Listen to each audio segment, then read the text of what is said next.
ഇന്ന് ബീഫും ഫിഷും ചിക്കനൊന്നും അല്ല കേട്ടോ, മട്ടനാണ് മട്ടൻ. അപ്പോൾ മട്ടനിലോട്ട് ഇഞ്ചി വെളുത്തുള്ളി പേസ്റ്റ്, ചെറിയുള്ളി, പച്ചമുളക്, മഞ്ഞൾപ്പൊടി, ഗരം മസാല, ഉപ്പ് ഇതെല്ലാം ചേർത്തിട്ട് കുക്കറിലങ്ങ് വിസിലടുപ്പിച്ചെടുക്കുന്നുണ്ട് കേട്ടോ. അപ്പോഴത്തേക്കും നമുക്കിതാ ഇങ്ങനെ കുറച്ച് സാധനങ്ങൾ മുറിച്ചെടുക്കണം, ഉള്ളിയൊക്കെ.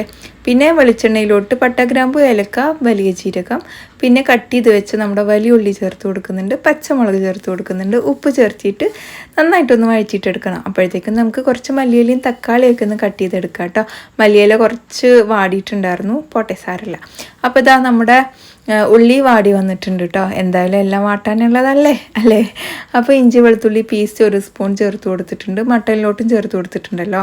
പിന്നെ മല്ലിപ്പൊടി, മുളക് പൊടി, ഗരം മസാല, മഞ്ഞൾപ്പൊടി ഇതെല്ലാം കൂടെ ചേർത്ത് കൊടുക്കാം. മല്ലിപ്പൊടി 1.5 സ്പൂണ്, മുളക് പൊടി 1.5 സ്പൂണ്, പിന്നെ തക്കാളി ഒരു വലിയ തക്കാളി, പിന്നെ മട്ടൻ വേവിച്ചതിൻ്റെ വെള്ളമാണ് കേട്ടോ ചേർത്ത് കൊടുത്തിട്ടുള്ളത്. പിന്നെ മല്ലിയില ചേർത്തിട്ട് നമുക്കിത് അടച്ച് വെച്ചിട്ട് അങ്ങ് കുക്ക് ചെയ്യണം. പിന്നെ ഇതാ നന്നായിട്ട് വെന്ത ശേഷം മട്ടൻ ചേർത്ത് കൊടുത്തു, 2ാം പാൽ ഒഴിച്ചു കൊടുത്തു. പിന്നെ ലാസ്റ്റായിട്ട് നമുക്ക് 1ാം പാൽ ഒഴിച്ചു കൊടുക്കണം. അതിന് മുമ്പ് ഒന്ന് വറ്റിച്ചെടുക്കണം കേട്ടോ. കുറച്ച് പച്ചമുളകും മല്ലിയിലയൊക്കെ ഒന്ന് തൂവിക്കൊടുത്ത് ഫ്ലെയിം ഓഫാക്കിയ ശേഷം 1ാം പാലും കൂടെ ഒഴിച്ച് കൊടുത്ത് കഴിഞ്ഞാൽ നമുക്കിത് താളിച്ചെടുക്കണം.